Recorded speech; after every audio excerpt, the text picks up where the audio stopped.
શિવજી પોતાની જાન લઈને આવ્યા છે ને એ જાનનું જો વર્ણન કરવા જઈએ ને તો એટલો આનંદ થાય પણ એવો સમય ના મળે આપણાને. અને એક દિવસ આજે લગ્ન પત્યા છે, શિવજી જાન લઈને આવ્યા છે. મેનાને તો બહુ તકલીફ થઈ છે પણ છેલ્લે જતા શિવજીએ પોતાનો સોળે શણગાર વાળું સ્વરૂપ બતાવ્યું છે. નંદી પર બેસીને માં મેનાને આનંદ થયો છે.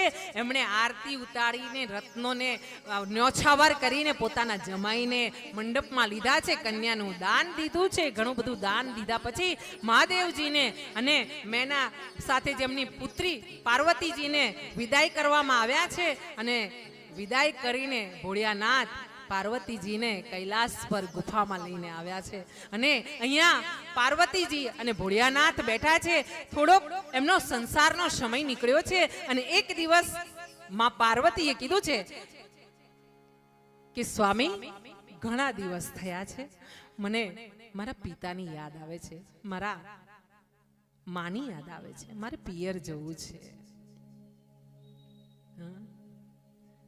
ભોળિયાનાથ કહે છે તમે જશો ને તો દેવી મને આ ભાંગના ગોળા કોણ બનાવીને આપશે? તમારા વગર આ ધતુરાનો ઘૂંટડો કોણ પીવડાવશે મને?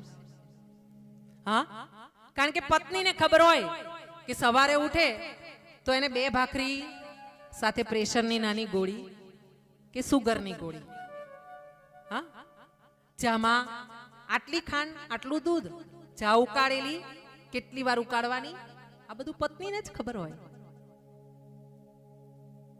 ભોળિયાનાથે પૂછ્યો સવાલ, માએ કીધું કે તમારા બધા જ નથી આ દૂતો રોજ તમે હાથે લઈ લઈને ચાલ્યા કરો છો તે થોડા દિવસ તમને નહીં સાચવી શકે? ભોળિયાનાથે માને સમજાવ્યા. માં કે ના, મારે તો જવું છે.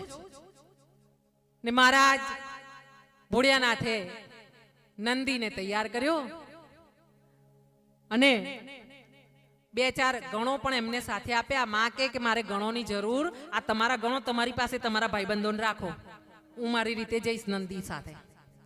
અને રથ કર્યો છે તૈયાર અને માં પિયર જવા માટે નીકળ્યા છે. આપણે પણ આનંદ કરીએ. હું પણ એવું માનું છું કે હું આજે પિયર જવા નીકળું છું, એમ તમે બી આનંદ કરજો. પિયર જઈએ, ચાલો માની હાથે હાથે આપણે એમની સખીઓ બનીને.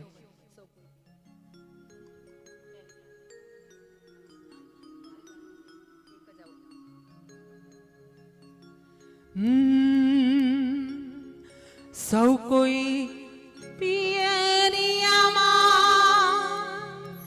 જાય મહાદેવજી, સૌ કોઈ પિયરિયામાં જાય